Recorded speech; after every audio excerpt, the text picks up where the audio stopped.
Hey there, Willie Murillo here, and I'm with the fabulous Wayne Bergeron, and we were talking about tenacity.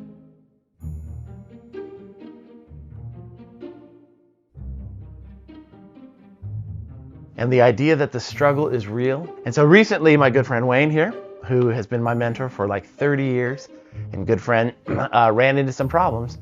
And I was just making fun of him behind the scenes, and then a similar thing happened to me, and then I stopped laughing. So we're gonna just talk about it. Making fun of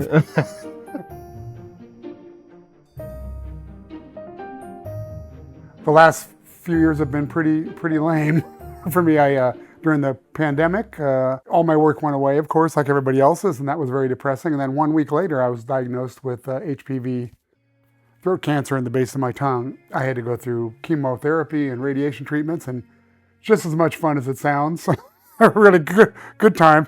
I thought I was going to be like the great Ryan Anthony. That's where I go in for all my blood work, my labs, my office visits, fluids. You want to always go this way. But unfortunately today we're going to be admitted into the hospital. You know, he was such an inspiration and became a very close friend of mine when I got sick. We talked a lot because he was practicing through his treatments, you know. I found out very quickly, day 3 into radiation and chemo, that the trumpet was the furthest thing from my mind. And so very frustrating, as you can imagine, because we just want to play, man, and this is part of me. If I don't have this, there's a big chunk of me missing, and I'm sure you feel the same way, you know, because you're going through something a little different. Yeah. My first cancer treatment was on May 11th, 2020. May 11th the following year, I went to the dentist. There was a filling back here that they wanted to replace. So they gave me the shot, like they do with the Novocaine, right? To make a long story short, they hit the lower mandibular nerve. That's game over. Yeah, it's game over. So this whole quadrant, it controls the whole lower quadrant, was numb from here to here.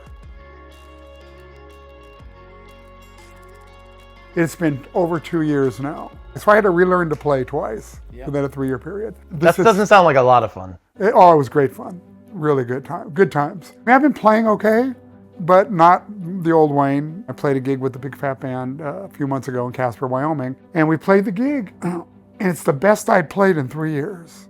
And I'm like, what happened?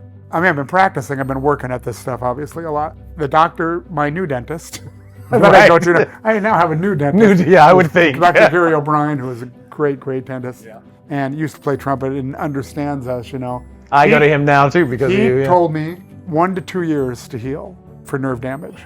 The nerve heals from the outside in, Right. and the middle of that nerve is right here. Oh, God. So that's going to be the last thing to come back. I'm rocking pretty good. Like I said, it's the best I'd played in 3 years on that gig, and since then, I've been feeling pretty strong. Well, you did great today. Yeah, well, it was this guy.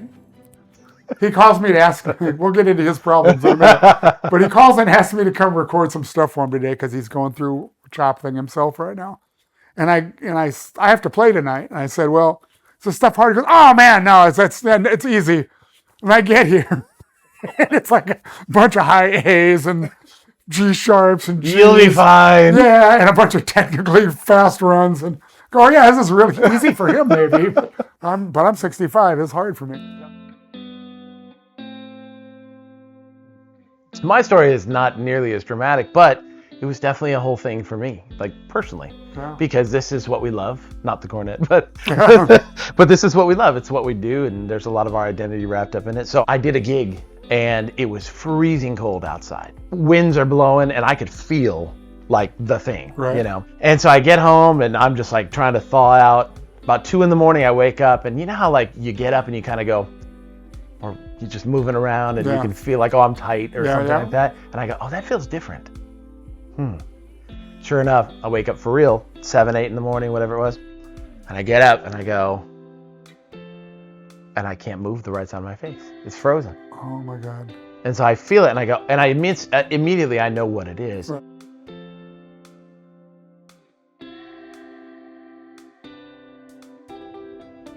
I felt foolish calling you because of what the things you've been through, and I understand they're much greater because medically speaking, mine is not actually that big of a deal. It doesn't actually do anything. It doesn't affect you. It's not like you can't breathe or chew or anything. It's just just It's numb. still a big deal, But it's man. a big deal like, you know, when you do this for a living, you Yeah. know, kind of on a spiritual level. Like, there's a reason why this is happening. This is not for nothing. So Monday I go to the doctor, and the guy goes, and he goes, touches me. He goes, "Yep, you have Bell's palsy." I go, "I know, thanks. I could have told you that Thanks and for not, that, and you not know. paid you. Yeah, I know." And he goes, "Yeah, Ben, it'll come back or it won't." And that's not really the answer you want to hear. It'll come back or it won't. And, you know, I'm not that panicked about it, but here we are, I think I'm on day 38 or something like that.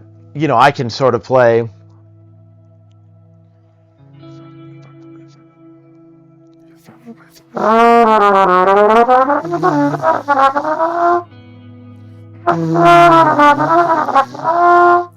Go.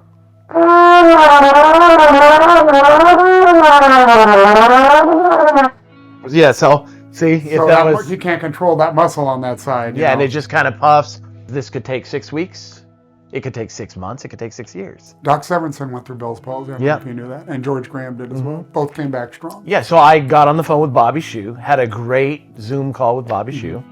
I've studied quite a lot about it, and you're the 34th person to have Bell's palsy to come to me, you know. To a trumpet player, it's like, it can be devastating, you know. Well, now let's talk about the other side of it. I had kind of a piece about it, but mine is minuscule compared to yours. Tell me about yours. Like, what are you feeling? I mean, maybe my health issues were scarier than yours, but Right. the result is the same. You can't do what you love. Right. Getting cancer is very scary, of course, you know. Even getting hit in the mouth with a dental, it's not life-changing for somebody that doesn't play the trumpet. It's been 2 years plus. You know, you've gone through hell and back, cancer, right when you're back, the tooth issue. Right when I was almost It's back. kicking too, you while yeah. you're down. Yeah, basically. How are you dealing with that emotionally? What would you tell students? Well, first of all, I think it's made me a nicer person. Yeah, And I disagree. I disagree. And I joke- Not after today. Well, you've kind of pissed me off today.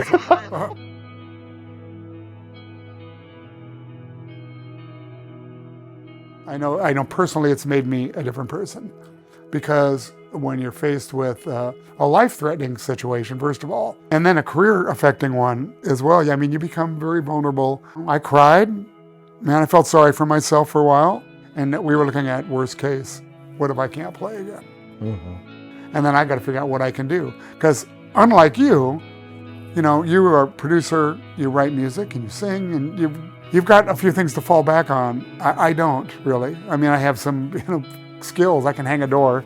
Right. You know, that's the scary part for me, and I know that's probably helps carry you through, that you can still do this other work, but this is what we really love doing. I have to take a left turn in this conversation really quick. I've probably done more recording sessions with you and maybe Bernie than anybody else in my life. And every single time I've seen you, you go, "Hey, check this out. Here's this new cool thing. Try out the..." And the thing I always say about you is that you're always trying something new. There's always like a thing and hey, look what I discovered. And remember when I was having a problem with my high G and you went, boop, and and it came out, like those are things. I remember the day that we were doing the Fat Band recording session. You go, "Hey, I figured something out. Check this out." And we played, Right. and you went with your spit valve, and it just came out. Like, those are things that other people don't. And I think that's a great learning and a great lesson for some of these students. Like, it doesn't have to be in a textbook. It doesn't have to be written down. You were It can absolutely just be things that we figure out, and you are the king of that.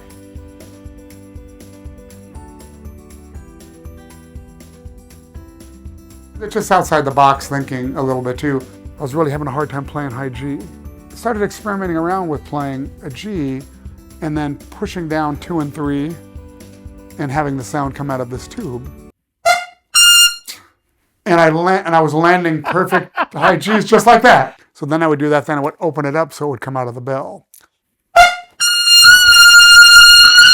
I said, what's a fine line between genius and stupidity, you know? Well, my encouragement to students, and I know that yours is too, is one, come to the realization that life is going to punch you.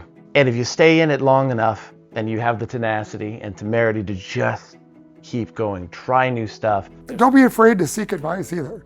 I mean, I have tons of students that I don't know that reach out to me online. They get my email, you know, I don't know, off the dark web or whatever, and they stalk me, but they'll ask questions, and I ask a lot of questions. While I was going through all this, I called Alan Mazzuti, I called Jerry Hay, talked to Charlie Davis, talked to Larry Hall, Vinny DiMartino, And I got all this advice from them that was very different from the way I think. I'm glad you're back. You sound Yeah, amazing you too. And today. you're going to be okay, man. You're already improving here, and I'm getting there. it's it's going to suck. Yeah. And you know that. You have to keep a positive attitude. When I was sick and didn't know if I was going to even live, I said, "Oh, I'm going to beat this." And I'm going to ask questions. And even about the cancer, I was calling a lot of people to get advice. Now a lot of people are calling me for advice. Yeah.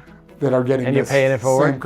Exactly. And so everybody watching this will run into some kind of obstacle, and you have to figure out how to deal with it. You had the foresight to go, I'm going to write, and I'm going to get into the technical side of recording and stuff and learn how to do that. And so I would encourage all young players to not be one-dimensional. Stylistically on their instrument, play all styles best they possibly can. I love what you're doing here, like recording and running Pro Tools and tracking stuff on myself at home. I can speak for our entire community and all of our friends, and I'm glad that you're... Both of your friends. Yeah, both of them. I'm glad that you're okay, man, and we And you pray too, brother. for you. And same for you, man. And you'll be okay.